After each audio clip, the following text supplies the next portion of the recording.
every manager's job is to keep expenses low, but their job is to keep the good people there.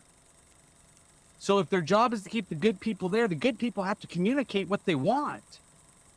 Okay. After I was working at both dealerships, I looked at each one of them and said, how do I get to your chair? How do I get to yours? Because I'm answering to the top guy at the dealerships. And I was like, how do I become a general manager? Welcome to Connecting the Dots. I'm your host, Jessica Carice, and this space is a place where we talk about seemingly random topics, but in all actuality, they're connected together. And today we have a very special guest, Joe Ingram. He's known as the sales car guy guru, like can sell anything, and he can make selling fun. So Joe, tell us more about yourself. I'm an electrical engineer by degree, so it makes perfect sense that I was really good at selling cars, right? No. Yeah. So again, I'm an electrical engineer by degree only because, right now, again, connecting the dots. When you look at what happened was I finished high school. That was painful enough. And then I'm sitting down going, what do I do with my life? Right. Because of course, every 17-year-old needs to make that decision and say, this is what I should plan my whole future for when I don't know anything other than living at home. And so I sat down, started figuring out what I wanted to do. And I was like, I want to fly helicopters. I don't know if I should fly helicopters or not. And my mom came in and said, you know what? You took apart every single electronic thing you have in this house. Why don't you go to school and learn how you can put it all back together? And I was like, huh? And she was like, yeah, go learn to do electronics and stuff. You like that? And I was like, okay. So with no idea of my own, I just took that and ran.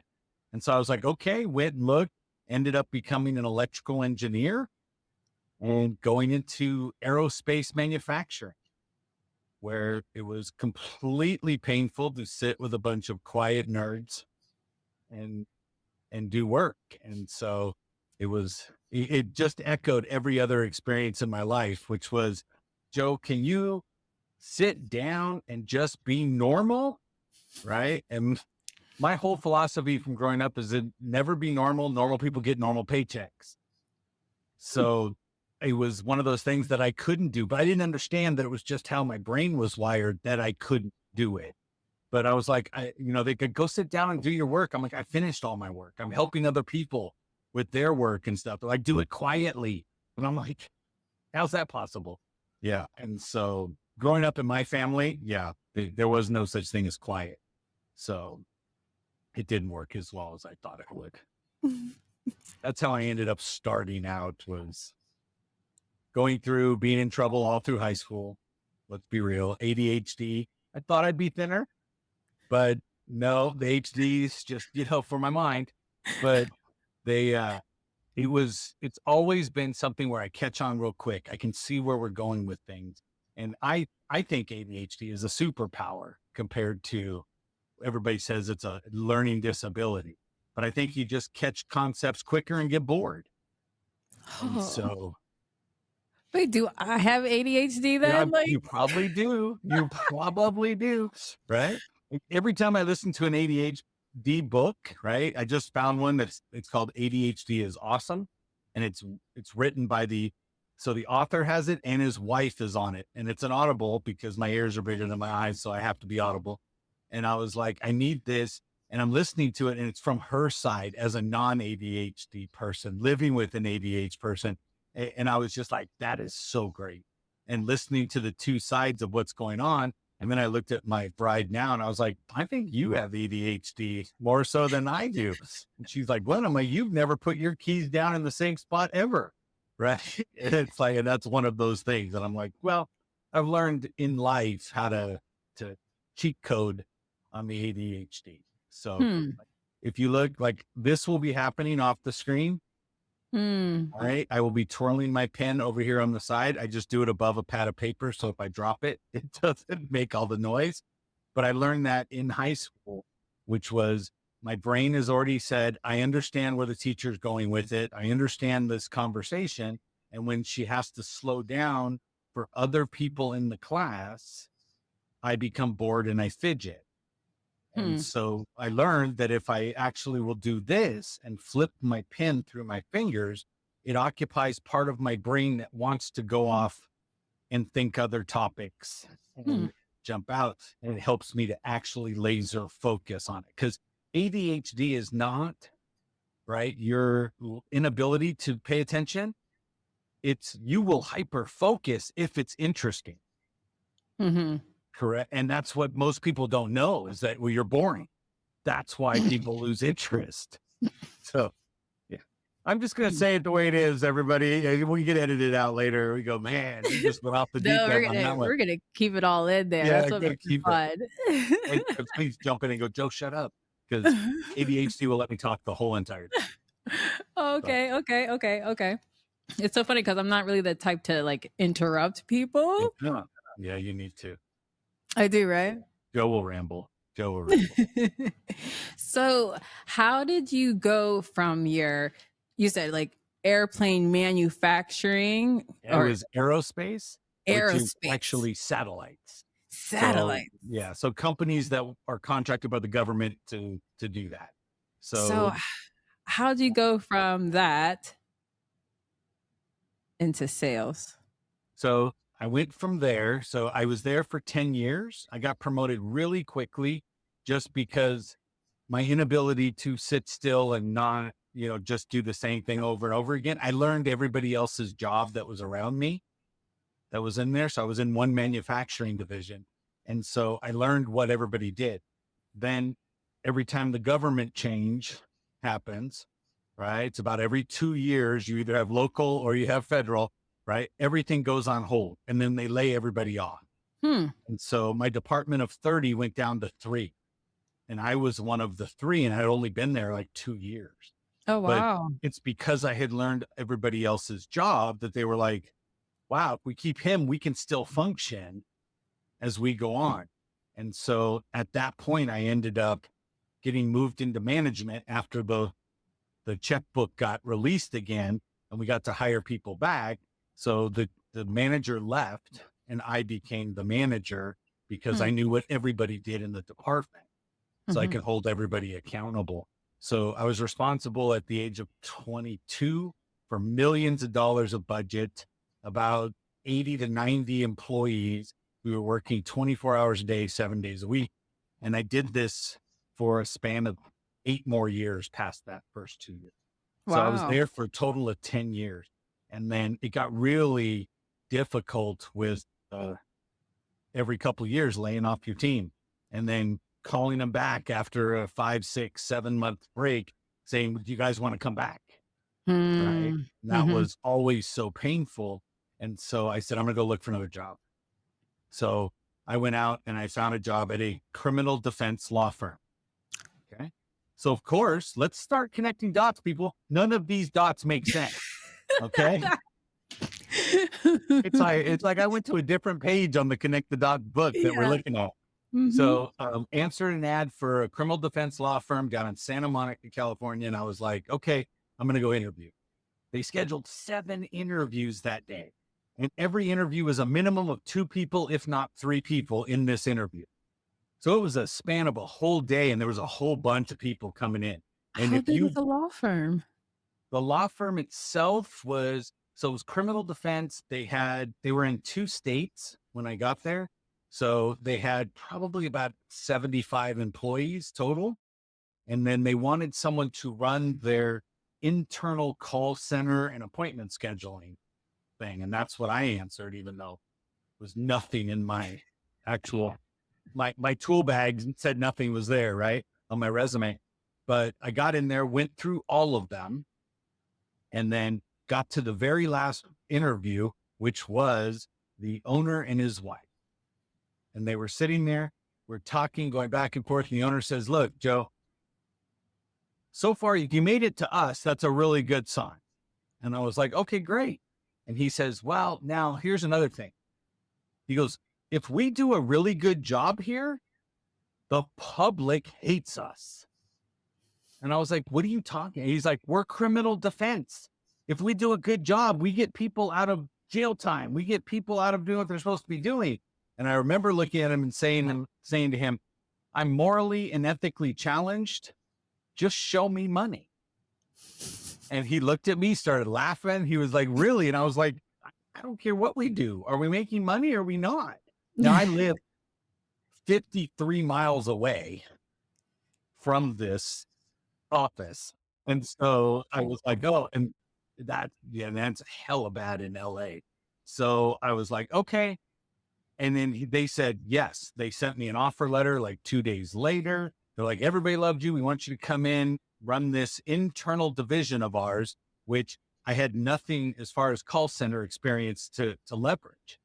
And so get there, I go in, I have to leave my house at about 6 in the morning to make Oof. sure I got there by 8 o'clock in the morning. Oof. And then I learned, don't leave before 8:30 or 9 o'clock at night, Oof. because it takes almost an hour to get out of Santa Monica to get onto the freeway to actually Oh get my yourself out. gosh. And so it was just insane. Now I will tell you, the cassette tapes, that's my age, right? Cassette tapes putting in there. I was listening to tapes, books on tapes, didn't matter what it was. I was listening to it for the hours each way. So if I left at 5 o'clock, I'd get home at 8:30 in the evening, right? If I Oh my left God. at 8 o'clock, I'd get home at 8:45. So I learned I'm just going to stay, right? Yeah. I said, I'm going to stay in the office till then. And so, and I believe part of success has to do with the time commitment you're willing to put into whatever you're doing. And so, I also had new baby that was there Oh that my came gosh. during this time, and I'm driving back and forth. And so weekends were very precious at that point because, Mhm. you know, we had our call center was open from when I got there. So it was, we would open at 7 in the morning and then we would close it at 9 o'clock at night. And that's what we covered to get most of it. But we were in 2 states. So after I got there, got the team together, started going, we had an outside team and inside team. And back in the day, we were on the internet, but it was still new. And we were in phone books all over the United States. So people would go find an Oh my attorney gosh. and Wow. then call. And so our Yeah. call center's job was to convert those people into appointments for our outside sales team. And Mm. so I got really good with word tracks. I got really good at teaching people what to say, how to get themselves set up over the Oh. phone to convert people, right? I mean, they're literally calling to go, hi, I was arrested. I need an attorney, right? And most of them aren't calling from jail. They've already posted bail, but they now need defense. Mhm. And so, but it ranged from DUI, right? Or a small, I slapped my neighbor complaint all the way up to the murders and Oh what wow. happened. So, but then building scripting, building all of that stuff for them to do it. So 3 months after I got there, we went from 2 states to 7 states. We went from 300 grand a month to 1 million a month Oh wow. in sales. And so by the time we were there 2 years, and we quadrupled the business. And so the owner was very happy. And so I sat down. Now, growing up, my parents were foster parents.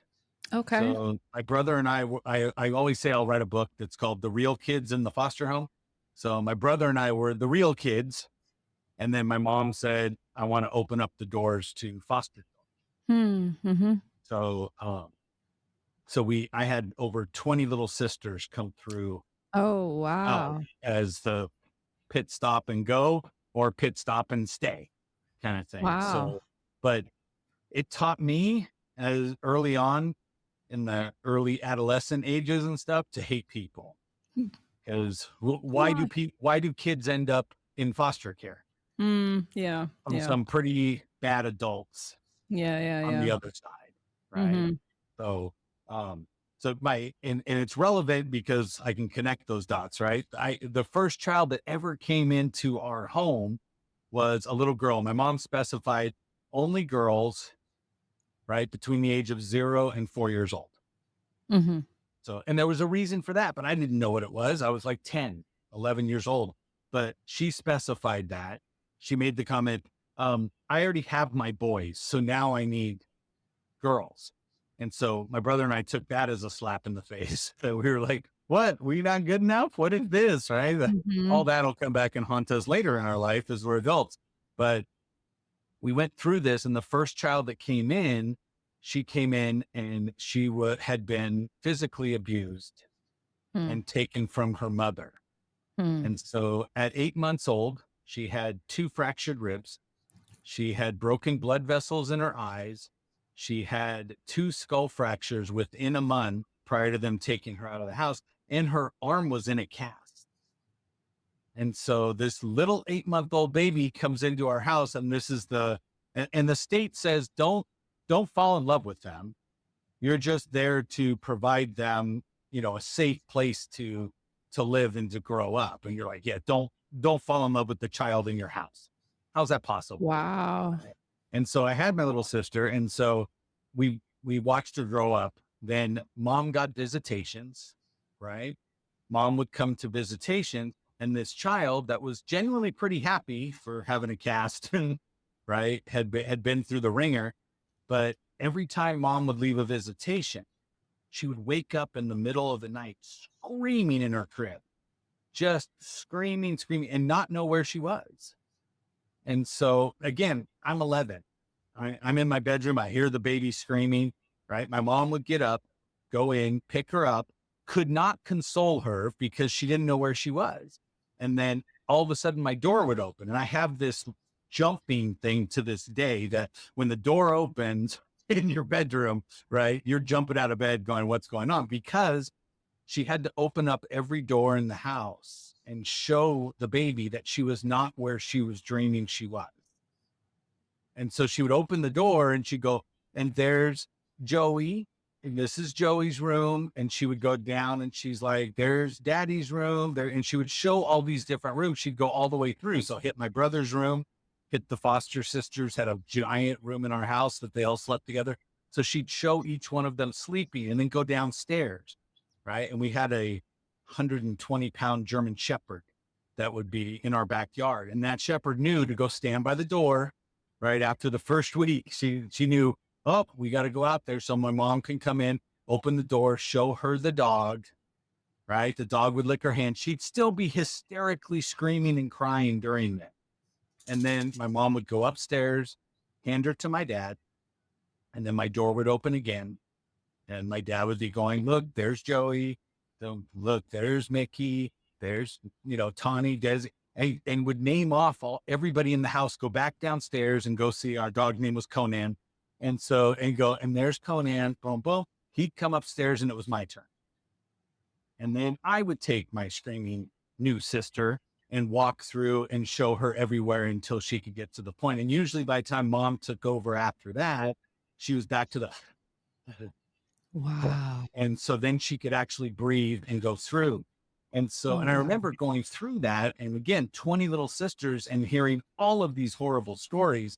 And she was with us for 2 years, right? 2 years of this being our little sister and going through all this. And then every month, her mom would get a visitation for a Saturday for a couple hours. And then we would lose a whole next week of every night of her waking up thinking she was back to where she Oh was. my God. And so she did this for a while. We did this for a little over, I think she was just about 3 when the court awarded her back to her mother. And so it was like heartbreaking. So what do you do when you're 13 years old and you have, heartbreak? You had to go jump on her bike and ride around the block. There was nothing else to do, kind of deal. First time I ever saw my dad cry. And so it was like, oh, and then they took our little sister that we had invested so much in and gave her back to her mom. Wow. And so it really just taught me to be very, very cynical of people, right? Don't trust anybody because look at how these kids got here, even though, and my mom explained, look, we're very fortunate. These children are not fortunate. And we want to share with them and let them know there's something better out there than it was. And we adopted 2 of our foster sisters that came in, were adopted, and one we had legal guardianship on.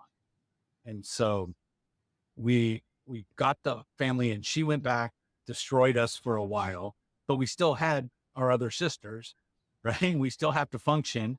Nothing stops because, crap happens. Yeah. But, and now 2 years later, I'm sitting in a criminal defense firm.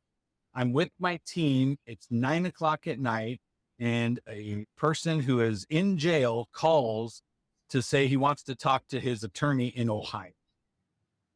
And I'm like, okay, well, it's 9 o'clock Pacific. I said, so Hmm. you think the attorney's answering at 1 o'clock in the morning just because you get phone rights at that time? I don't think it's going to happen, but they would call in. I answered the phone. I go and page the attorney on our little computer system to page him, put the person on hold. And I'm sitting with my two supervisors that were there. And then I stopped and I said, I wonder what the file is on this person, because he's calling, but it's always late at night. I go in, pull up the customer's file and start reading it. And it was a man who's calling, doing bad things to someone else's children. And so all of the reasons that the kids ended up in our home, right, was a result of this person. And it hit me, just this ton of bricks. And I just started crying as I'm looking at this file, reading this stuff. And my two guys, Omar and John, they're like, what's going on, boss? What's wrong with you? What's going on? And I was like, I can't be here. I can't be here. And they're like, what are you talking about? So by the time I got everything put away, packed up all my stuff, and I called the owner, it was 11 o'clock at night. And I called the owner and I said, he answered the phone, what's going on? Something wrong? I was like, yeah, I can't do this anymore. And he said, you know what? And he's in bed with his wife, the two people that interviewed me and gave me the actual job offer. Right. And he goes, well, this is what I'm going to tell you. And his wife yells over her shoulder, you lasted a lot longer than I thought you would. Oh my Right. gosh. And I Wow. said, I was like, what? And he goes, yeah, we both said he'll bring a lot of value, but he doesn't know how his actual heart works.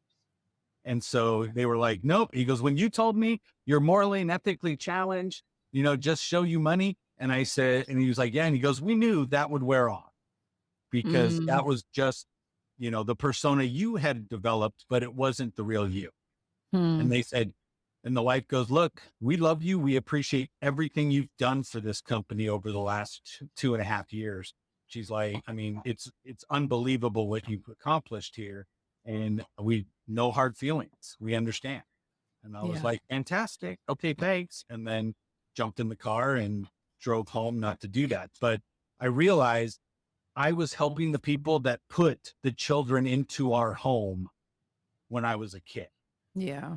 And that was big dots being connected for Yeah. me. I was like, wow. And it not hit me the whole time, because guess what? The more serious the crime, the higher the retainer is. Mm-hmm.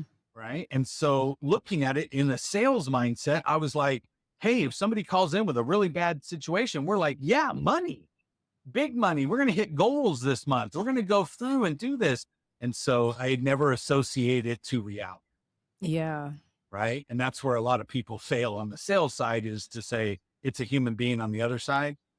Right. It's somebody that really, do I want to take advantage of? Do I need to take advantage, or can I just provide a service at a reasonable price and go through? Mm-hmm. And Mm-hmm. that right there is where I got to that point. I walked away, said, I'm done.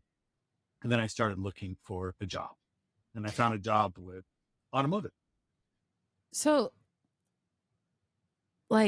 how hard did that realization really hit you? Like, was it something that kept you up at night, or like what was like your mental state during that time when you had that So, realization? so that night I broke down crying, right? And I'm typically really good at isolating my emotions and compartmentalizing. I've been through a lot of self-help classes throughout my life. I started when I was 19, learning that you got to invest in yourself. And so, but I broke down, and that day I drove home crying all the way home. Got home, my wife at the time was like, what is wrong with you? What happened? And I was like, yeah, I couldn't function. It was one of those things. For the next 10, 11 days, I was Wow. just like locked in the room, didn't want to function. It cracked me is the easiest way to say it, was to say, man, I am literally helping the people that put kids into our house. I'm helping the individuals that were the reason I don't trust people, right? The people Yeah. that I look and say, wow, you did bad things to children. You did. And then I'm over here helping them, not defending them in court, but still I'm part of the mechanism that is helping them. And I have to take ownership in my part of that. Mm-hmm. And so that's where I look and I was like, okay, I got to stop. I got to do something that aligns more with what I really want, because I did the electrical engineering thing because mom said do it. Right. And then I went to the criminal defense firm to get a job because I thought it was a call center gig and it would be easy. Right. And I learned about commission. I learned about the sales, my gift in the actual sales part of it, and the fact that I can coach, train, and mentor people to get better and drive results. And so in that capacity, I mean, I would never give up what I went through, Yeah. because it truly did end up creating a better version of me at the end. But looking at that, and then I was like, okay, fine. And then I got to the point where I said, you know what? I need to look for my next job. I need to find something. So I immediately went, looking in newspapers, this is just prior, this is probably early 2000 at that Okay. time. So early 2000. So I'm looking, go through the paper, go through some stuff, find that somebody wants a call center manager, but it doesn't list the company. And I'm like, okay, so I'm calling, scheduling interviews and things like that. And that's actually how I ended up moving into the automotive space. So it was a pilot program that they were putting call centers into car dealerships to do all the stuff that the salespeople hated doing. Hmm. And so, and again, the internet was starting to take off as a source of information that people would reach out on. So the people that are outside, usually shaking hands, open car doors, right? Stuff like that. Now you're going to teach them to go on a computer and talk to somebody who's asking for information. There was a disconnect. So that whole build the call center of the more tech savvy people was the reason for that. Hmm. And so that's how I ended up in, and I was like, I love automotive. I love cars. I'm a car freak, right? Growing up, my dad owned gas station. Hmm. And so I was always dirty, for one, but I was pumping gas since I was 7 years old. We always had gas stations with full serve. So people pull up and you got to pump the gas for them, wash the window, check the oil, things like that. So it was always in my blood, right? Going up into high school, when I got my first car and stuff, I would always work on it, change my own oil, do the maintenance and stuff in the back room, because we always had that. And I'm hanging out with mechanics during the day as a kid, right? When I'm working pumping gas. So that Yeah. was one of those things. But so it just led me back to automotive, which I realized I have such a passion for, that it was like, ooh, it was like, it just felt right at that point. Wow. That's And such an so, interesting journey. And it's definitely like it's not connected, but it is all at the yes, same time. right. Exactly. And again, from me sitting in it, I can tell you how it connected, right? I see the dots, because anytime you go backward, you go, oh, that makes sense, right? The breadcrumbs that were left that are actually markers on your road. And so it's definitely that way. Yeah. And then I got into automotive. I went to work. I got hired by two dealerships from a corporation. So I'd spend half my day at one and half my day at the other one, doing the same job, but just for two different bosses. Okay. And then it goes back to how much time are you willing to put in? Right. So I was working from 8 in the morning until 9 o'clock at night. Wow. And so I would spend my first 4 hours at dealership A, go to dealership B, and spend until 9 o'clock at night. So it's 8 to 12, 12 to 9 at the next place. Right. And so that's where, with me, it just ended up learning everything I could possibly learn within the first year. Take Mm-hmm. on as much as I can take on that's here. I Mm-hmm. was talking to a client today, and I'm like, take on everything that people don't want to do in the company. Take it on. It only builds your value later, right? When they look and go, how much stuff goes through your department? And it was always that. And that's what I looked at. And so it was always, it took a lot to learn. There's a different way to talk over the phone. Okay. Than when you're face to face. There's a different way to talk via text and email that's different than over the phone and over face to face. Can you give an example of how you would talk to someone over the phone? You could use me as your prop. Yes. Versus face to face. I want to see it. Okay. So if I was sitting with you face to face, so if we're sitting right now, I go, that thing right there behind you, the black arms thing, now what did you just do? I moved to the side. You moved over because I'm pointing behind you. Yeah. Right. Now, if we're over the phone and I go, that thing behind you, that thing, right? You don't know what I'm talking about. If I'm texting you, I can't. So when I text, I have to be way more elaborate. Okay. And I have to assign a tone. So if we're face to face and we're talking and you go, Joe, tell me about the story. I'm like, there was this time that I went to a Western show and I rode a pickle and then I go, I rode a horse. Okay. You watching me realized I messed up. If someone's listening to a podcast right now, they were like, did he just say he rode a pickle? And then he came back with rode a horse, right? There was no way for them to realize I made a mistake. So over the phone, I would have to clarify and go, rode a pickle. I apologize. Not ride a pickle. The guy across from me has a pickle. That's why I said it. I rode a horse. And so I have to over clarify with you while I'm talking to you because the words I use create a picture in your head. Right. And are you focused on creating the right picture? And most people don't. Most people pick up the phone and talk like they do face to face, right? So over half of our communication is body language. We're taught by body language communicators how to communicate as we grow up. Okay. We watch our parents, right? What's the first word most kids say? I say mama or dada. Right? Yeah. Yeah. So dada is rare for them to say, because if I say dada, do you know how to mimic me? You can't. But if I look at the baby, and the moms do this all day long, don't lie, moms, right? You go, mama, say mama, say mom. And so the kid looks at you and starts moving its mouth that way. Yeah. So the kid will say mama first because dad doesn't move my mouth. Okay. They have to get further along in speech for them to recognize how to make the sound without moving their mouth. And so they will always say, okay, mama first. But if 55% of my communication to you, even on a video chat, right, is body language, when I go, yes. Okay. For those not watching on video, yes. He shook his head no while he said yes. Okay. Your brain looks and goes, he meant no. Because the body language takes over more than what the words do. Right.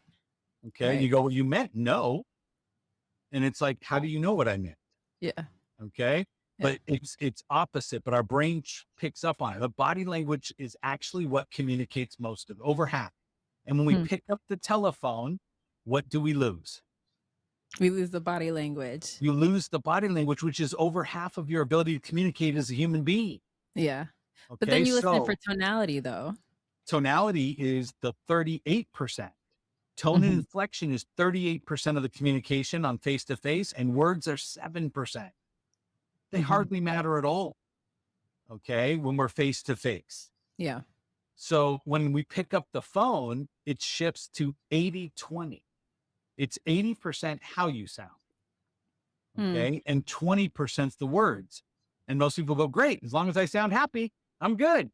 And I'm like, true, except for the fact that you're going to use 7% words, right? Because the ones that require your body language, you're going to use those over the phone. That's 13% of your ability to communicate is gone because you're using bad words that need your body. So when I go 7% to 20%, it's almost 300% more important what you're saying. So we have to change the vocabulary when we pick up the telephone. So you have to elevate your words. You have to have better language than you do when you're just sitting here with people. Right. Okay. Mm. And then I tell them, great, now go email someone or go text message them. So if you have a significant other and you fight in the morning, you leave and go get in your car and you get a text message that says simply, have a great day. How did they say it? Yeah. Yeah, exactly.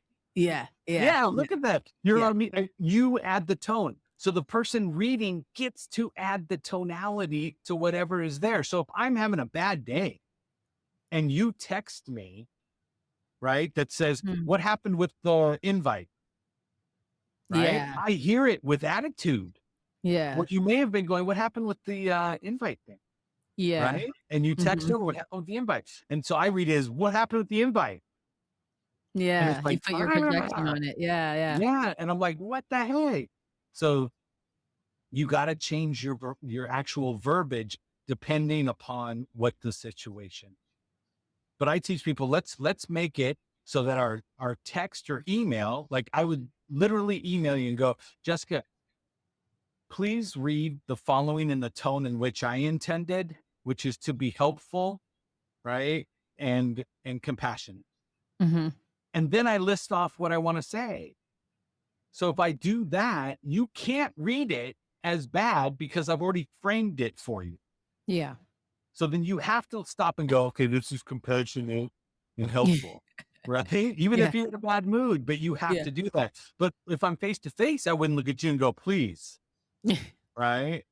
Listen to me now as if I'm being, because you could tell by my facial expression, you can tell by my body language Right. while I'm actually trying to be helpful and stuff. So again, that's where all of this mix up.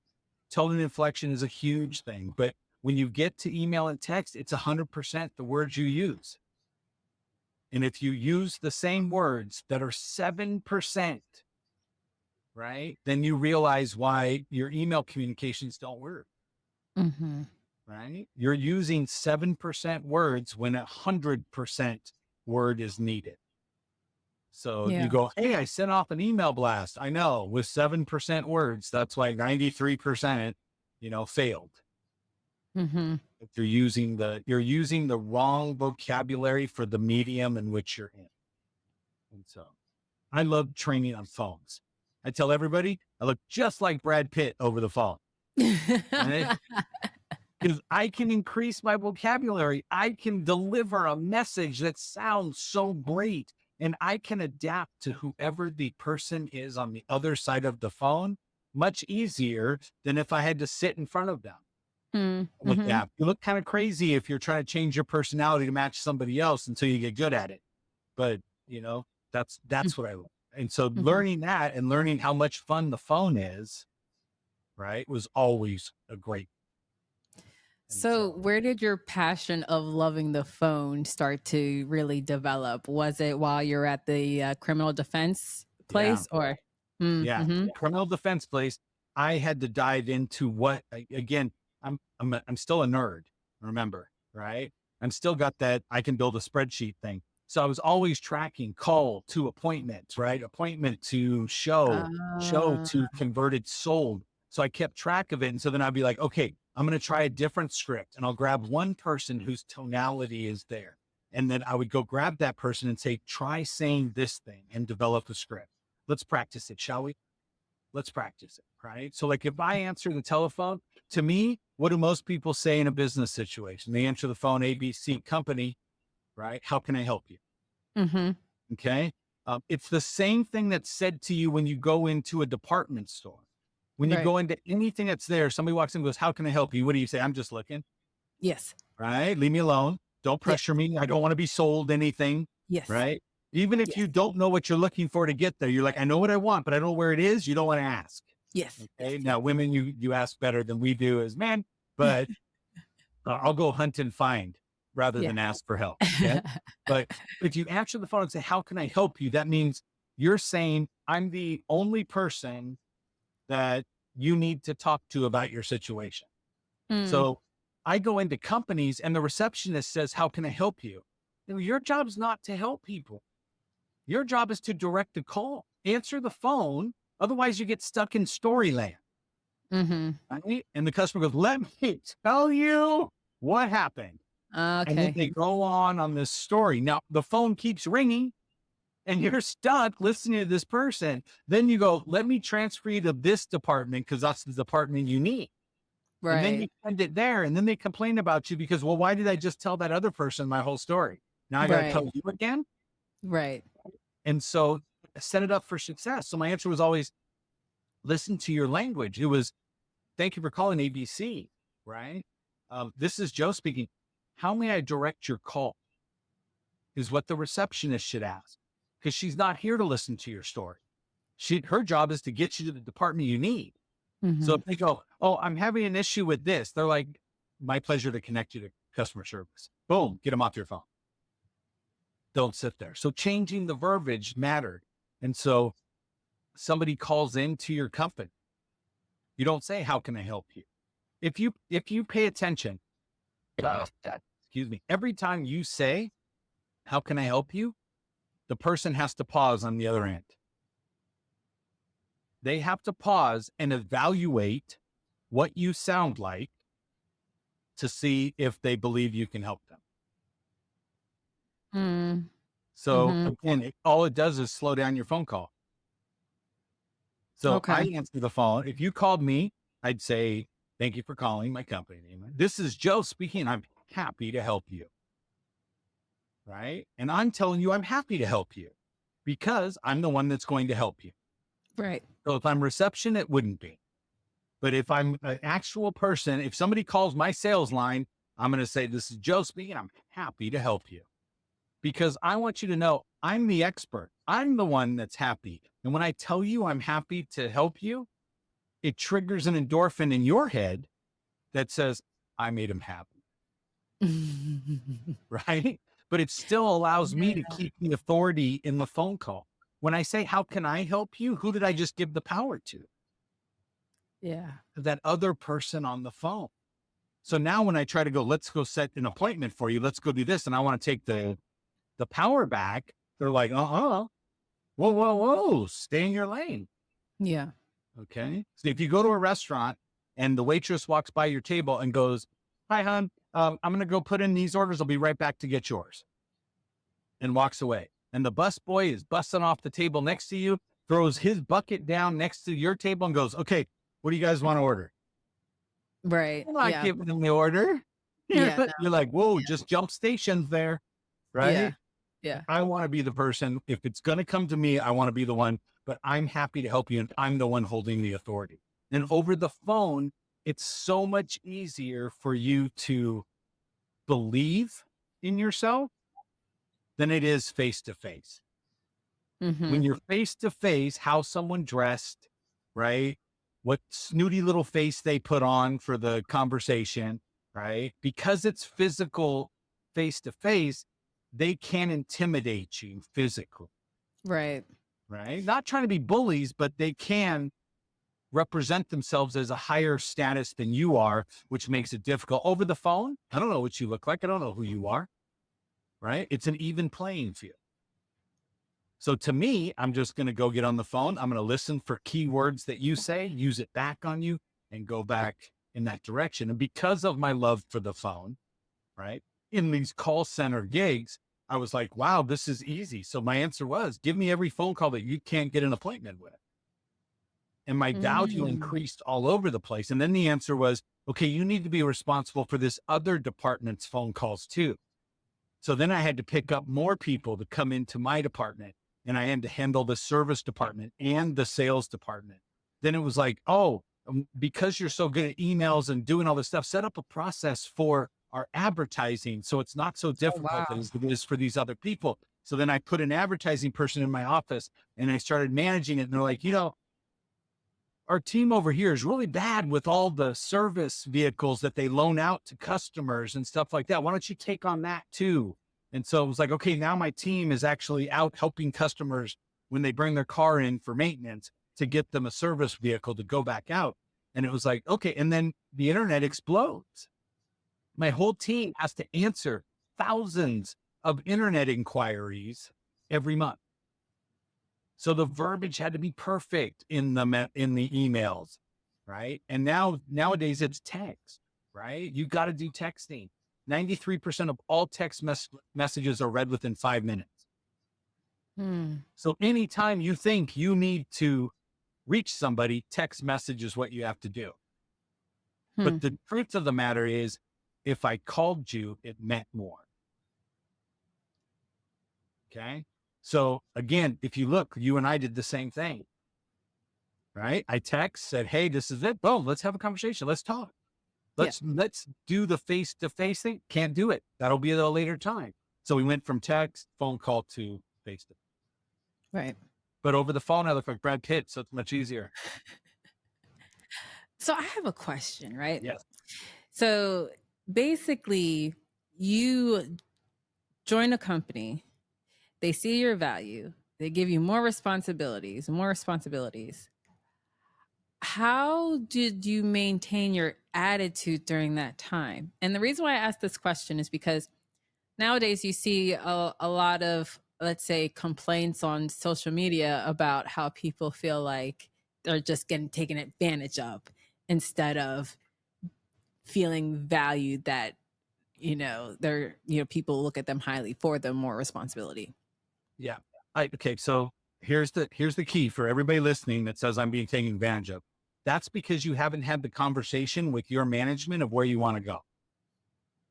Okay. So if I just do a really good job and my manager comes over and dumps something on me and I do it, right? Then the manager goes, great, you're dependable. So now the manager gets something to do, they come dump it on me. And I sit there and I'm frustrated because I'm doing more work without any increase or without any benefit. Where I walked in, sat down and said, when I master this, the next step I want to do is this. And when they go, you know what, can you take on this one? I go, of course, but it does mean my compensation changes, right? Because now I'm going to be responsible for even more revenue generation. And they're like, well, of course. But if I had not said anything, I wouldn't have gotten it. They would have milked me, right? Mm-hmm. Remember, every manager's job is to keep expenses low. But their job is to keep the good people there. So if their job is to keep the good people there, the good people have to communicate what they want. Okay. After I was working at both dealerships, I looked at each one of them and said, how do I get to your chair? How do I get to yours? Because I'm answering to the top guy at the dealerships. And I was like, how do I become a general manager? And they're like, oh, well, and the first guy goes, I was at this location for 25 years before I became general manager. Like, I don't have that kind of time. I go to the other general manager at the other store and he's like, well, you got to do this, this, and this. I'm like, great. Give me the instruction. Give me this. Because if these are the 4 steps it's going to take, then push me in those 4 areas. Because I want your chair. And then their answer was like, all right, fine. So then they started giving me more and more stuff because I identified I want to move up in comp and I want to move up in responsibility.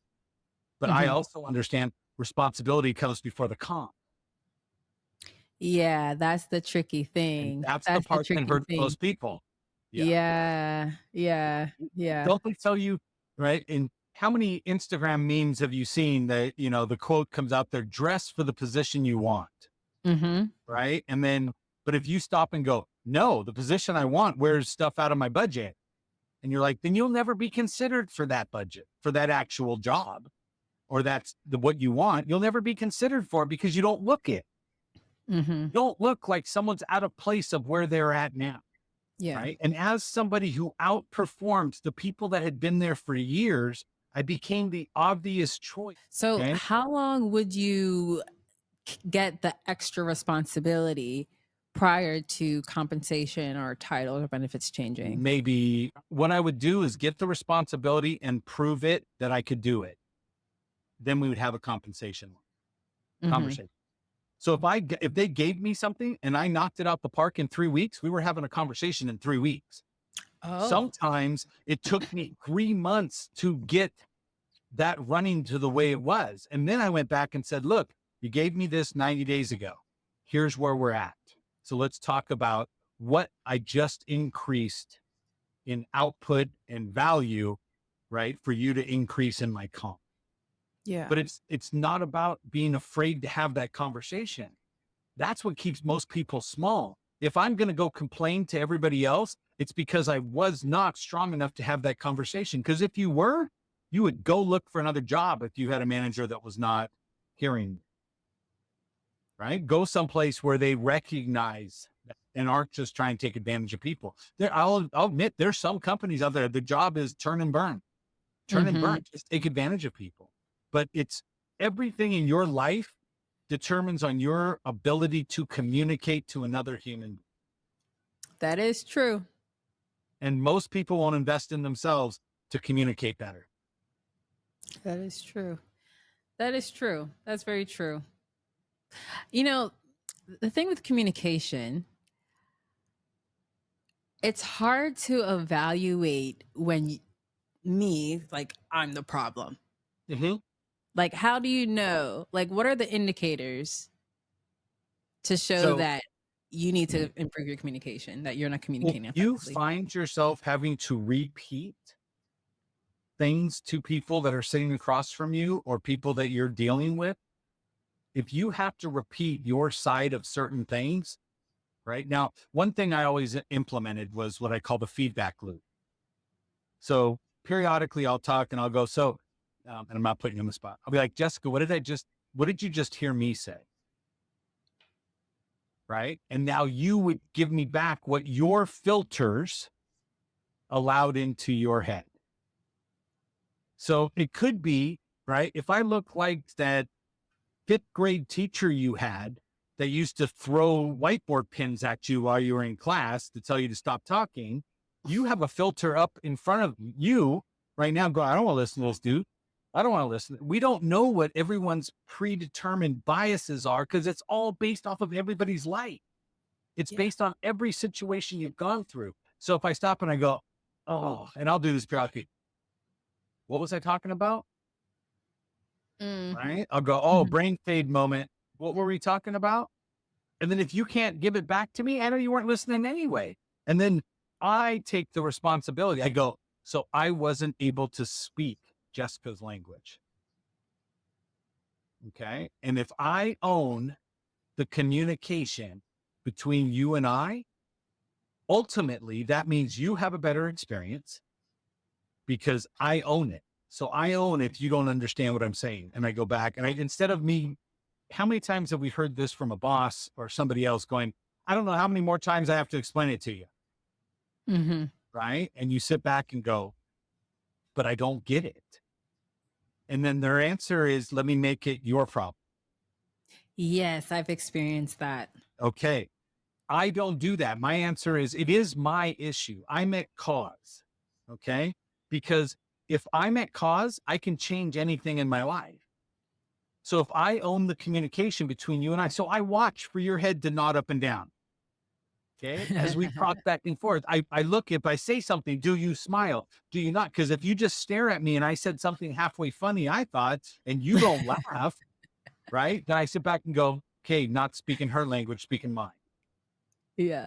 Okay. And then I go back and look for the cues that I can look at and say, here. So I teach everybody in sales, it's like, listen, believe, and buy.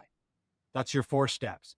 It's the same 4 steps you go through with every person that you've ever had as a friend, every relationship you've ever had. Okay. Whether it's significant other or not, it all has to do with like, listen, believe, and buy.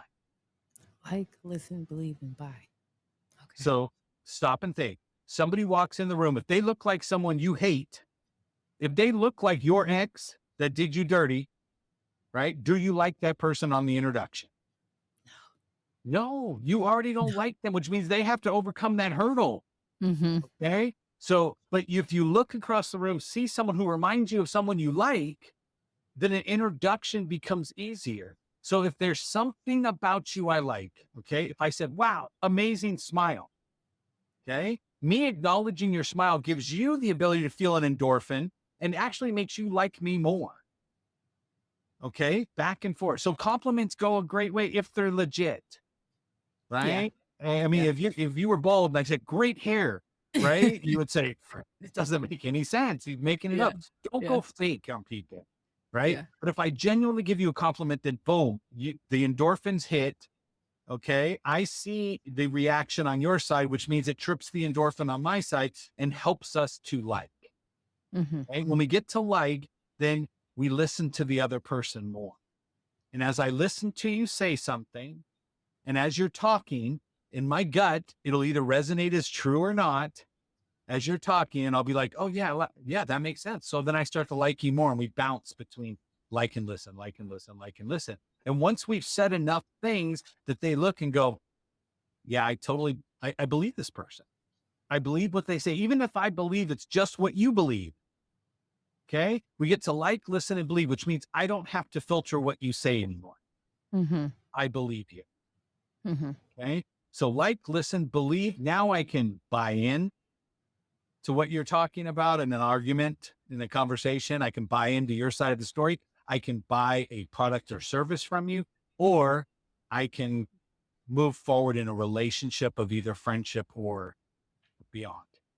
All of that has to happen every time. I'm the Mm-hmm. guy that just uses the cheat code that I call assumed rapport. Because everybody says you gotta find something to build rapport with. Okay. So anybody watching this video is going to say you and I don't look like we have a hell of a lot in common, right? Yeah. If they looked at us, they're not like, whoa, yeah, kindred spirits. They're Yeah. not. We would have to talk more. We would Yeah. have to go through that like, listen, until we listen and go, wow, that's just like me. That's just like me. It's just like Yeah. me. So I don't want to do that. I just assume we're friends. Yeah. I Yeah. start off immediately with, let's assume we're friends. Yeah. So I moved past that 20 minutes of awkwardness, because if I jump that and then you go, wow, it was really easy to talk with him. Why? Because I already Mm-hmm. feel like we're friends. But Yeah. if I crossed over too quickly or beyond what is acceptable to you, you will check me, Yes. right? You would Yeah. sit back and go, whoa, I don't know you that well. Mm-hmm. But But I we feel like haven't you would have to done say something like super inappropriate. But you know something? Now that I'm thinking about it, I feel like most salespeople have that type of persona where like they're super friendly, that you get really comfortable to talk to them. I think because that's the little hidden secret is assumed rapport. before. Yeah. Well, they're taught to ask you questions about you. Okay. So they can say, yeah, me too. They can go, oh, yeah, yeah. So there's creatures walking behind you. I can You see say, that? right? I So had my dog. again, I can say, oh my gosh, what kind of animal is that? Oh, I have the same animal. Yeah. You ain't going to see it walk behind me in the office, right? Yeah. But I could say that. And that's what I tell people. I'm like, that's fake. That's phony. That's not what it is. That's not what you're trying to do. But uh, another trainer friend of mine says, he was always taught, you walk into someone's office and look around and you see something in their office and you go, oh, da-da-da-da. Yeah, I'm just like that. Because Hmm. if they put it up in their office to see it all the time, that must mean it's important to them. Huh. You know what's interesting? Mhm. I never considered myself like a salesperson at all, Nobody ever does.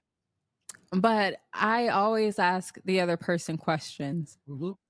but not because I'm trying to sell them anything. Like I No, don't. but you do it because it's actually more of a control move. Whoever asks the questions is in control, right? Oh, And yeah. so That's again, it. you don't want to be on the receiving end of a barrage of questions, right? It becomes No. interrogation. But you have the ability to ask a question in a soft, polite way that is not invasive. Yeah.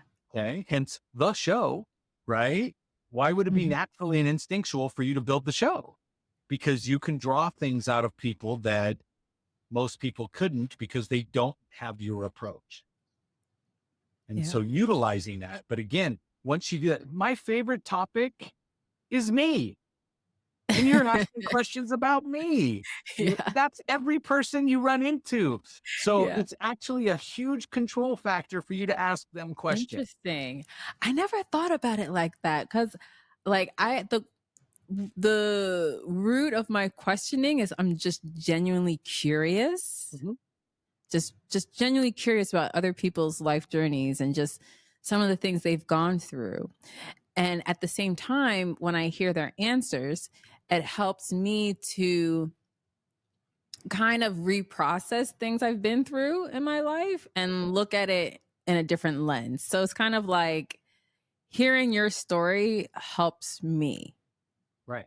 So it's all selfish then. Is that what you're saying? Yeah, it is selfish, isn't it? It is very selfish. I didn't It realize is that until this okay. But moment. again, how would you get that learning? You get the learning by asking the questions that Mhm. benefits you. You put out a show so it benefits others so they don't have to go through what you've done. Yeah. Right. So Yep. again, it's not completely selfish because you share it. Yes. And the Yes, I goal do. is to say, here, I'll step in front and do this. Who does that? Someone in control. Oh, right back to that. Yeah. So, but it also keeps you, okay, protected from somebody digging on you. Okay. And we go, so tell us about your childhood. Tell us about this. Tell us about this. Right. And again, we've all been through stuff that we don't want to share. And the biggest fear point is, what if someone asks me about that? Mhm. Mhm. Okay. And that's why a Mhm. lot of people don't want to be interviewed, or they send over questions ahead of time. Mm. They're like, ask these questions because I know the answers to these won't make me look bad. Mm. Mhm. Right. Mhm. And so to me, I don't have that filter anymore, because what I've learned over years of failing on social media is, if you're only putting out the perfect you, no one relates. Right. Right. Or the people that do relate are so messed up that you wouldn't want them as clients, friends, or colleagues. Mhm. The deal. Yeah, I So did notice people like yeah. the raw stories. Yeah. Yeah, yeah. And again, Mhm. because again, most of the celebrities are only real and raw when they're caught off guard. Yeah. Right. And so we only see perfection, and then that just belittles our own self images. Mhm. Right. And now we're going to chase perfection when nobody has perfection. So when you acknowledge it, people feel it's more raw and real. And that's what I look for. The buzzword is authenticity. Right. I Everybody know that uses word is thrown around so much now. be authentic. Got to be authentic. I'm like, no, just be you. Be you. Yeah. Right. Some will But like you, some won't. even the concept of just being you, I would say this is something I've been in a debate with myself about. Because what does that really mean, right? So you get in different situations, you get in different environments, you get in front of different groups of people, and you have to present yourself a particular way. So if you have to present yourself a particular way, is that being authentic? So I will tell you, because I do like personality training, right? I teach people personalities. I use DISC personality profile. Okay. Hmm. So you can go online, say free DISC test, and you'll go learn your personality. But they break it down into 4 different personality types. Okay. The key is, everybody has some degree of all 4. Okay. So if everybody has a degree of all 4, and I choose to utilize my minority personality to match your majority personality, right? Does that make me fake? Hmm. It doesn't make me fake. I'm not being fake. I'm just using the piece that would resonate with you most. Okay. So if that's the case, I look and go, oh, okay. So if you're very analytical, if you're very, I want to follow everything, there's a process for everything and this and that. I did a meeting earlier with a client that was talking to me. He's like, well, I love this, this, and this. I'm like, yeah, but you love that because you're so out there, right? You love processes because you know you can't follow one yourself. And he's like, you're right. And I said, you love a process because you know you'll forget all the steps in the process if you don't have it documented. So it's a necessary means where the person who sits down and goes, there's a process for everything. Let's do this. Blah, blah, blah, blah, blah, blah, blah. That person can't be the influencer on social media, because they're get on there and go, it's easy. Build rapport, get them to like you, right? Then they listen to you. Then they believe you. Then they buy. Thanks for coming to my TED Talk, right? That's the end of it. And you're like, no, no, no, we need to fill in more stuff. But the analytical person's just going to check off a list. But guess what? If I needed to, I can balance a checkbook. Do I want to? No. Right? Could I find an error on a spreadsheet? Yes, I can. Is that what I instinctively want to go do? No. So if you can determine and recognize the personality traits of the person you're dealing with, and then become who they need you to be, okay? It's Mhm. still me. I'm not saying fake something. Yeah. I'm saying draw out the part of the personality that would match best with that individual, Mm-hmm. right? I'm Yeah. usually very driven, very demanding, very get out of my way kind of thing. But I also sit here and say, I'm so not going to tell Jessica what she needs to do on her own show. You see what I'm saying? I Yeah. wouldn't sit there and go, no, next we're going to move on to this, where some people can't help themselves with their personality side. That's true. They can't help it. They are them no matter what. Right. And so you go, okay, fine. But could the CEO himself who comes in there, let's just say we have, the big bad boss woman who comes in and is yelling at everybody, telling them what to do whatever. Do you think they have a soft side? Do you think Yeah. they have somebody, or are they full on? Oh, no, they have that. They just Yeah. have to have somebody they trust enough to show that. But Yeah. again, if they have it, does that make them fake if they share it with someone? No. No, it only makes it fake from your perception because you've only seen one piece. Okay. And that's what the appealing part of seeing a celebrity break down is you've only been allowed to see this piece. And now you see, oh, you do have feelings. Oh, you do have this, do have that, right? All of those different things. Yeah. So all of these things and all of these ability to morph your side of the equation is what gets the rapport built. It's Mhm. what gets someone to genuinely like you, because I'm gonna go on a limb and say, I don't think you believe I've lied at any point during this show. Oh my gosh. No, I don't think you have lied at any point during the show. But have But you? but have I? Exactly. We won't know unless you tune in next week. Yes. So when Joe dishes what he really did. Yes. Right. But if right now I sat down and go, actually, my parents were never foster parents. Oh my God. Right. I'll be like, what? Yeah. You'd be like, oh my goodness. But again, we resonate differently when we're speaking truth. Yeah. Right. I used to tell people all the time, like, yeah, you got to go for authenticity.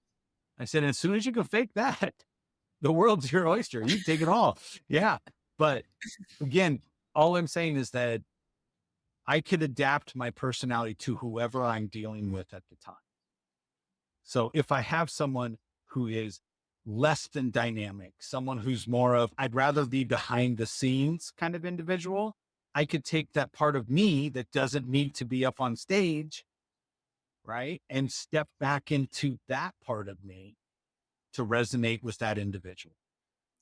So, would you say your adaptability factor, being able to adapt to different people that you're working with, has I'd say that been a key driver on your journey to success? absolutely 100%. Right. I deal with currently my company now. I teach salespeople in company. So the company hires me. I come in and teach your salespeople how to sell better, right? Make more profitability and go through. But when I walk in, what do you think every salesperson there is thinking of me? Who's this fool? Oh. I already know more than this guy. This is such a waste. I could be on the phone talking to a customer. I could be doing a car deal. I could be selling software to the next guy, but instead I got to listen to this guy that management decided to bring in. So I have to overcome that immediately with everybody believing they're better than me. Okay. But I do that by checking my own ego, not trying to out ego them. And I tell them all, I say, listen, some of you probably know more than me. All right. Some of you don't. And I said, and I already identified who you were. Right. And the people that believe they know more than me, look around. So I'm like, oh, well, now I found you. Yeah. Okay. And they're like, did you notice me? Yeah. I'm like, there you go. As soon as I see you, I know you're the ones I got to get past the ego part. And I always tell everybody, I say, look, Ego stands for edging gross out of your deal. Edges gross profit out because you're Mm. so determined to be you and inflate your own ego that it will cost you deals or cost you profitability. Mm. And it's the same thing with friendships. There's certain friends you don't even want to pick up the phone when you see them call because you know it's all about them and they're calling to dump on you everything that's going on in their life. Mm-hmm. I just need someone to listen to how great I am and how I overcame that. I just need someone to listen to poor me, right? Mm-hmm. Mm-hmm. Mm-hmm. And so, So, okay. So you shared about how you got into the automotive industry after the law firm. You worked for two. You basically got all the responsibilities, worked yourself up, worked your way up. What was the journey from those two automotive companies to now you're doing sales training and starting your own business and having so this journey? my again, go back to my superpower of ADHD, right? So I've never slept a lot, right? I've never done I've always got to have something going on. So it took me from getting into the automotive space, took me 4.5 years before I was the guy at the top of the dealership. Okay. Okay. So that first guy who says it's going to take you 25 years, I was, no, it took the other guy I talked to 12 years. But my Hmm. answer was, no, I will get there much faster than everybody else believes could be possible. Okay. And so once I got there, I realized I climbed the ladder that was on the wrong wall. So I Mm. climbed the ladder really quick, got to the top and went, wow, this isn't really what I thought it was going to be. Mm-hmm. Okay. Um, and I started doing the side hustle. I've always had a side hustle. It's just Okay. keeps my brain going and it allows me to help individuals as opposed to just the companies where I was working. So I had a side hustle of building call centers for dealerships outside of my primary dealership market. Oh my God. Right. Once I That's a learned it, side I was like, hustle. let's do this. Yeah. Oh yeah. There Oh was times. my God. Yeah. I was doing 6 p.m. to 10 p.m. trainings at dealerships that were, 30 miles, 40 miles away from my store Oh wow. because they needed somebody to build up that thing. And I'm a GM at a store over here and would go do that for them. And then going through, partnered with somebody back and forth.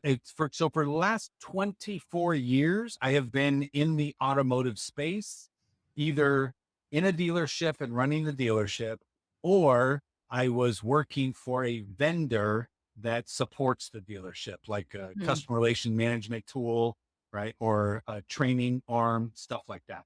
I've Mhm. always bounced around and I bounced into different opportunities that presented themselves to me. And I was like, wow, this will be great. Let me do this. But I got into the training side, working for like the number one trainer in automotive at the time, and got in there and realized there was no magic. It wasn't something that couldn't be done, Yeah. right? You just had to have a track record. Left there, went to a CRM company. Okay. But the CRM company was for automotive and they recruited me from the training one when they were trying to put a deal together with them.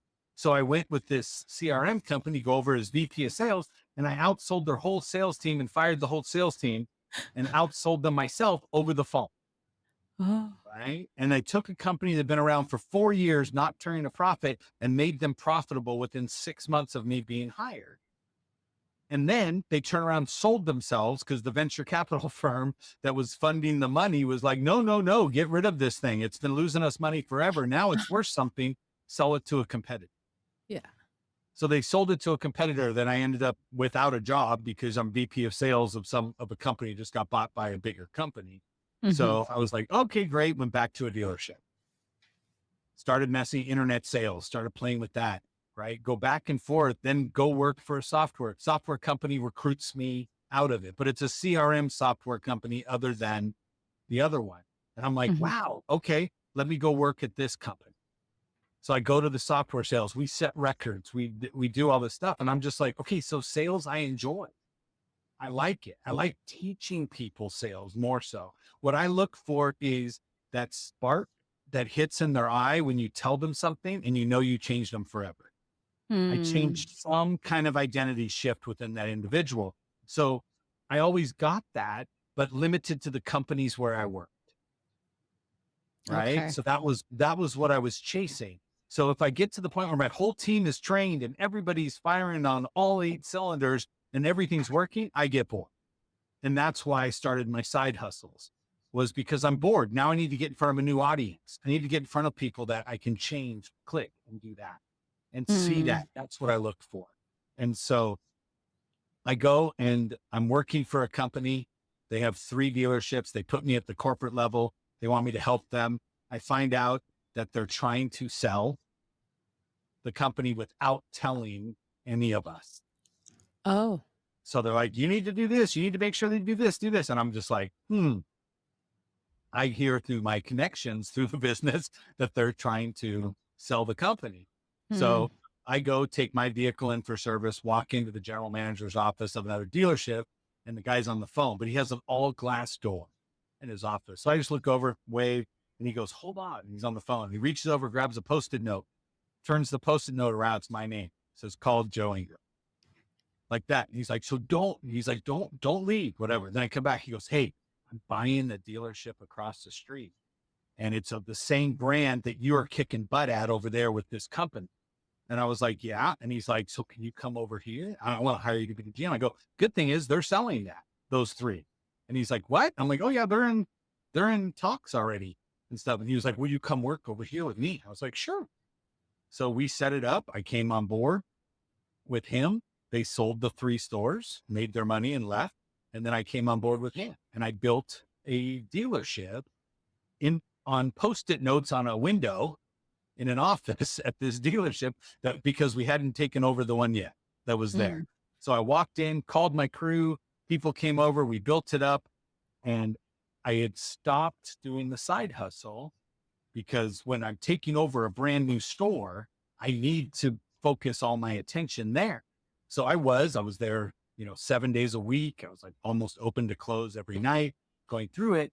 And then the owner stayed there for 30 days to get a feel for the thing. Well, it's a brand he wasn't used to. Mm-hmm. So he's coming in telling us to do all these things. I'm like, nothing you're saying is going to work. So I let him do it for 30 days. And I said, could you get out of my store? And he's like, what? You hired me. You're sitting in my chair in my office. I need you to go back to your store. Let me do this. And so he pouted, went back to his store, and we went, boom, we just took off. Right? Customer satisfaction, sales went from number 12 in the district to number 3 in the district. Oh, wow. Okay? And then the factory is going, what's happening over there? What's happening over there? And their guys are like, remember Joe from this one? He's now over here. Wow. And so it was one of those things. And we took off and we became this competitor where that store was never a competitor before. Mm-hmm. And so in doing that, on my birthday, right, 10 months into this gig, on my birthday, the owner walks in to my office, looks around. My whole team had decorated my office for my birthday, right? And so he walked in, oh, hey, birthday boy. And he says, I can't sleep lately. And I'm like, I'm not a therapist, right? And he's like, yeah, I can't sleep lately because I know what I'm going to do. And so I really need a good night's sleep. So I have to tell you that I'm going to be letting you go after the holiday weekend because I got to bring in a heavy hitter. I got to bring in somebody to take this to the next level. I said, we're 3 levels above where this store was.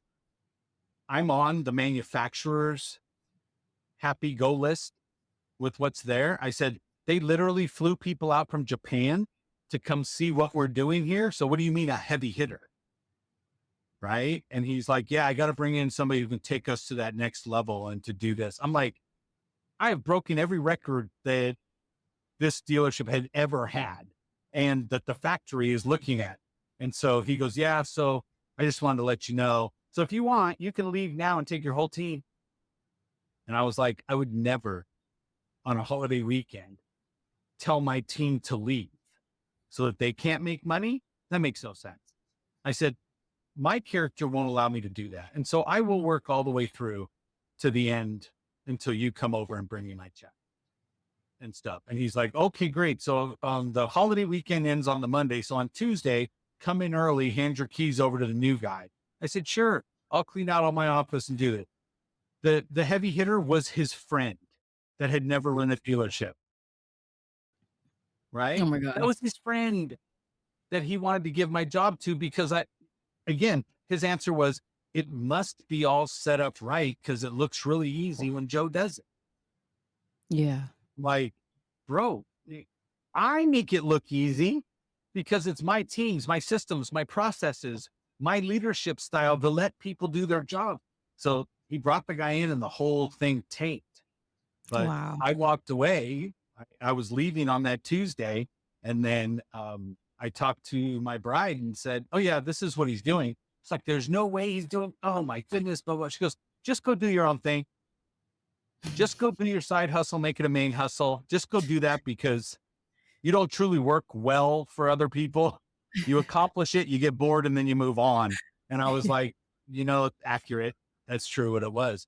And Mhm. then literally 2 days later, I get a phone call from someone I worked with like 10 years prior that says, hey, do you still do the phone room training and building those things?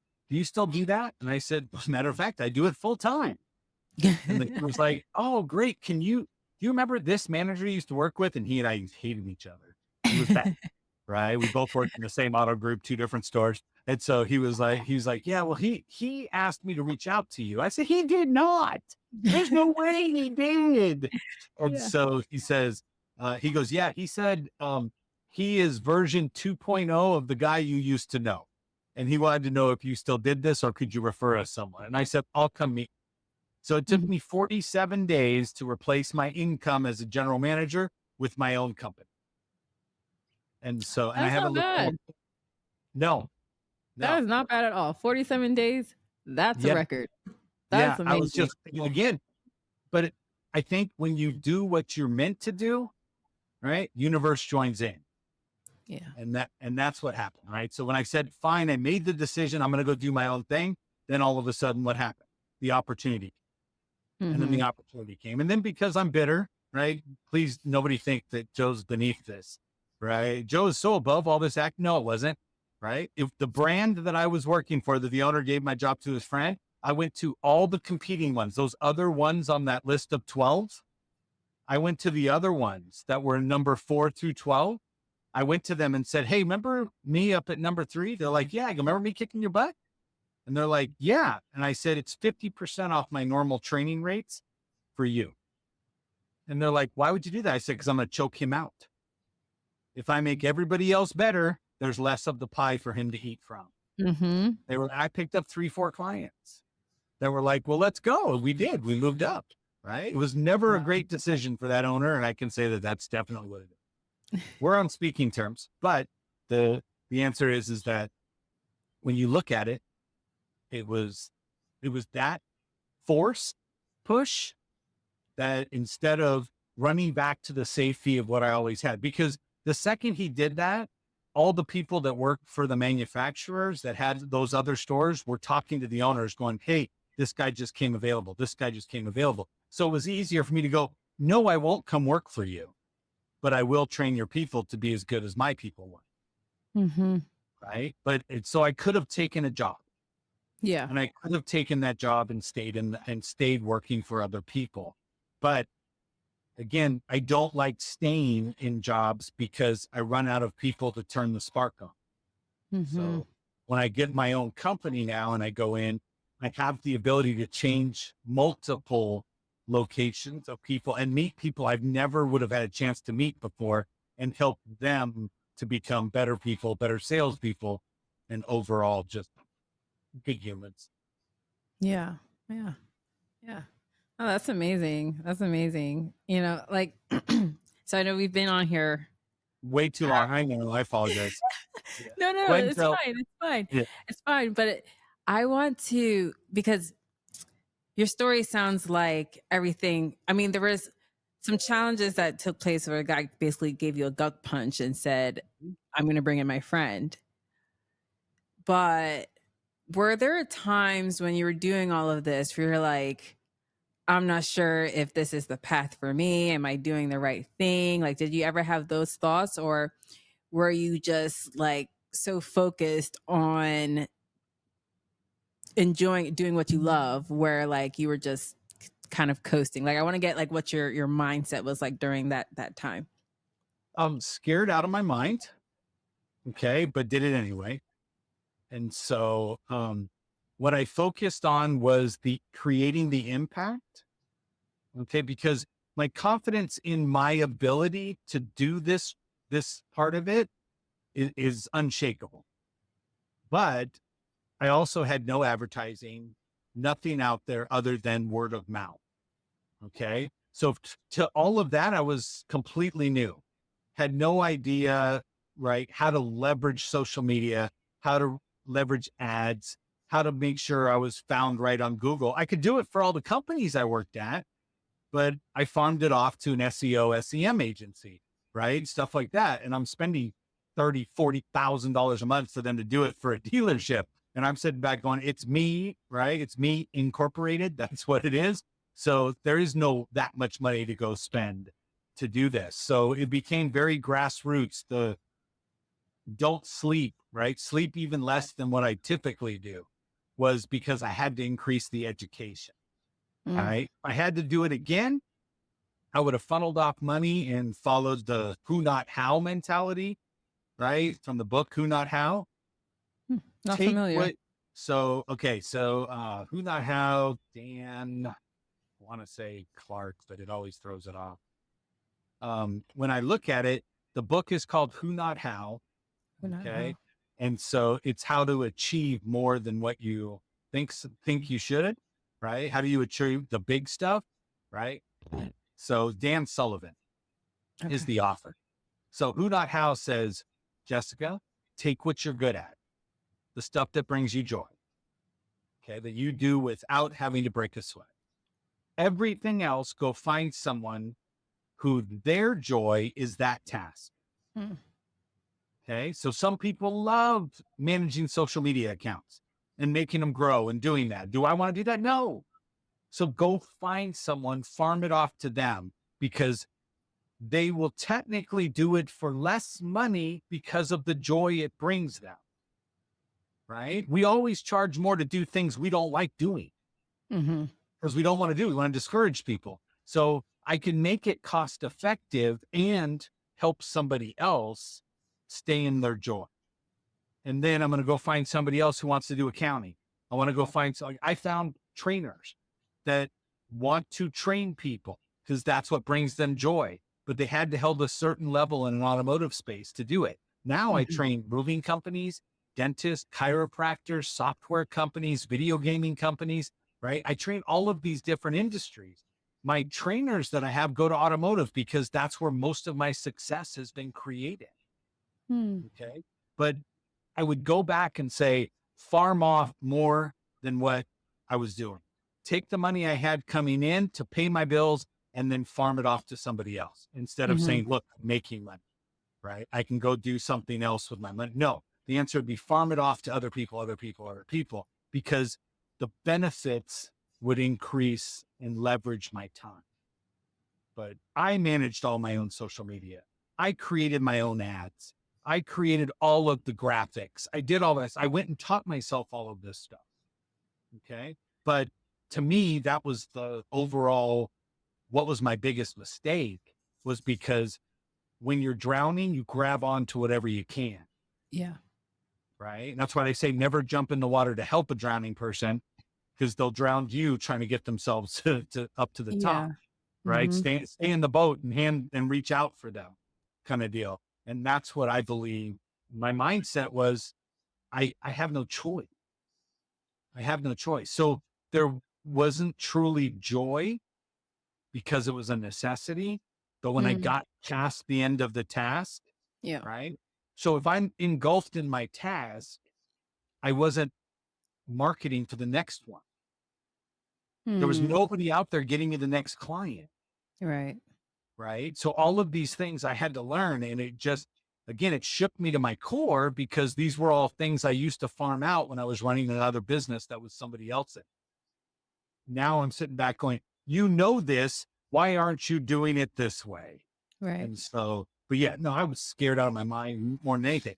COVID, right? Mm. Shut us Mhm. down. Nobody did in-person training. I took 4 of my trainers that I had hired, invested in, put them in, told my clients, my biggest clients, I said, hey, hire this person as your employee.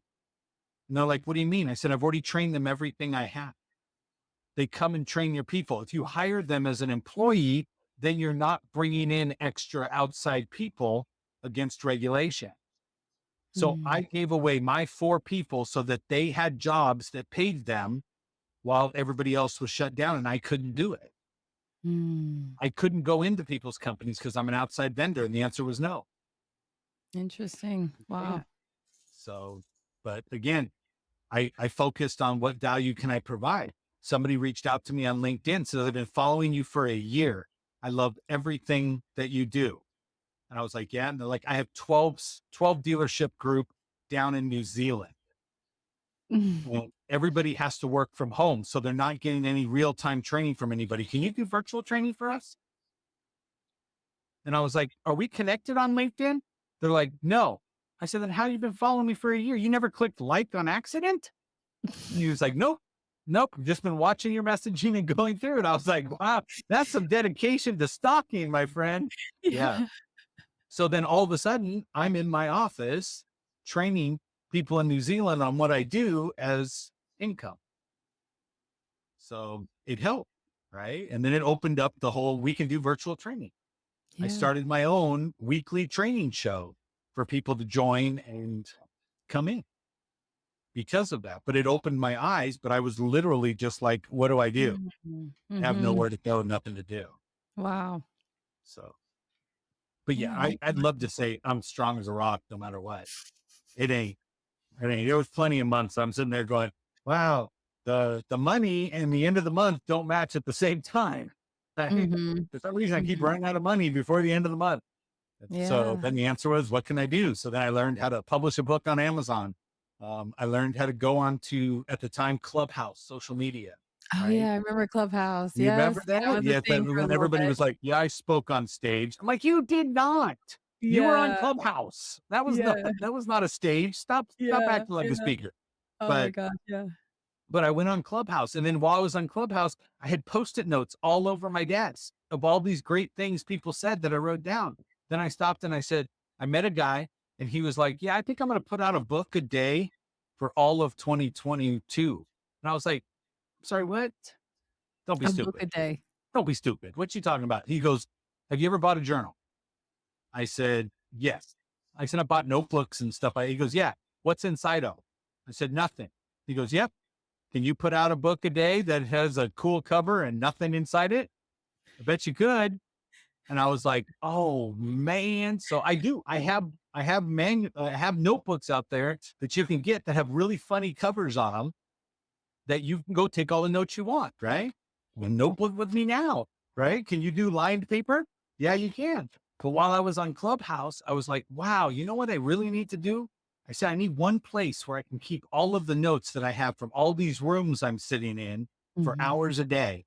So I created the Clubhouse Journal, and it was structured by, here's the room I'm in, here's the speakers, right? Here's key takeaways.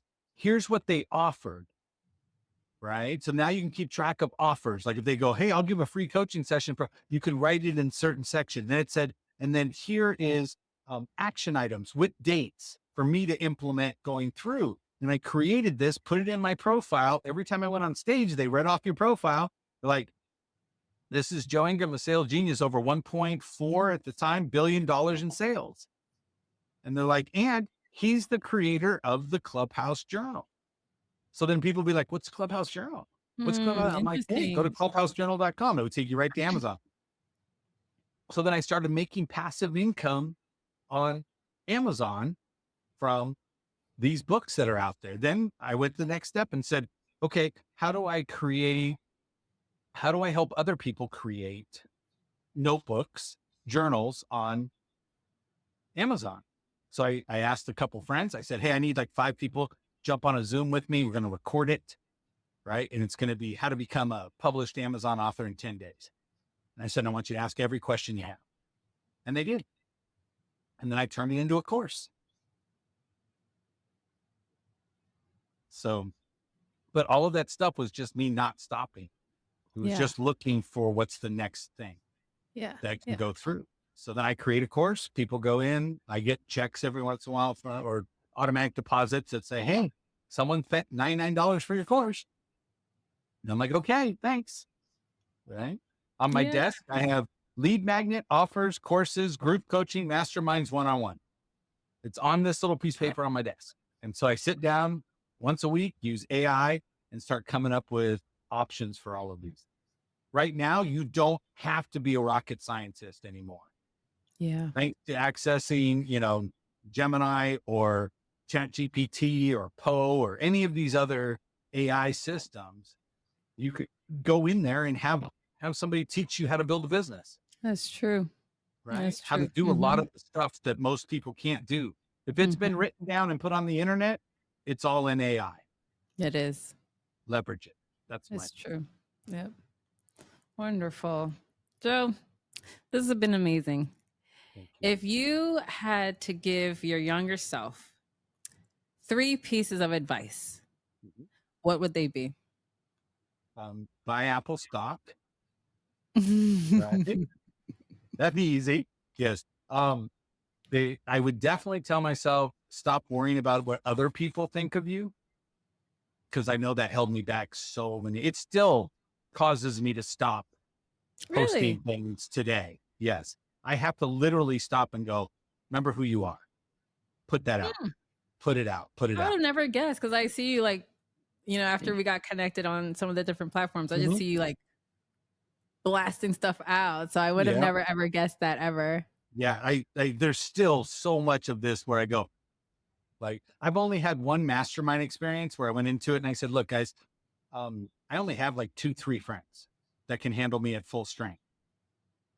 Right. And they in this mastermind group, they're like, bring it. We don't care. Right. And so, boom, I just make my comments, go in, say stuff all the way through. And in that mastermind group, I grew the most was because they said, don't be deluded. And I think so many of us are there. So I would warn myself, don't dilute yourself. It's actually what helps you the most to find the people that want to work with. And so don't be afraid of their opinion. Don't dilute yourself by Apple. Thank you so much. My pleasure. And where can people find to connect with you? The easiest place to find me for anything I have out on the web is thegeniuslinks.com. So GENTHEGENIUSLINKS.com. So that's a link tree page that has all of the stuff that's there. And if you want to let your viewers and listeners know, go all the way to the bottom. You can't see it unless you look for it. It says secret stuff at the bottom. Secret stuff. Click on that. Right. Only a show that I've been on will know about it. You click on that bottom bar that says secret stuff. It'll take you to a hidden page on my website. Ooh. There's free ebooks, free sales training, some free videos on how to communicate better, things like that. My gift. I'm gonna use that myself because absolutely. I mentioned like sales isn't my strongest thing, so I'm like, right, okay, I got some materials because some of the stuff that you come across online, it's I don't know. I feel like there's so much weird stuff that goes on social media, or people are saying stuff that's like not practical. So, right, yeah, and everything I look at is say, is it duplicatable? Because a lot of times it's not. Yeah. Awesome. I have a lot of friends in this industry that I look at them and go, man, that was total BS. There's going to be some guy out in Arkansas trying to say what you said and get punched across the table from somebody in a negotiation. And they go, oh, well, I was coming up with 30 things for $30. So I had to come up with some other, I'm like, I know, but don't put it out all stupid. Right? You should have just said $27 for 27 things. Yeah. But you add those 3 other things, don't get people beat. Yeah. So. Oh my gosh, that's so funny. Oh man. Well, thank you so much, Joe. It's been awesome having you on the show. I'm so thankful for your time, and you also providing so much free information and helping people, become the better version of themselves and achieving success and breaking down barriers and not letting themselves get in the way of themselves. Amen. True. So I really appreciate it. So thank you Appreciate you. so much.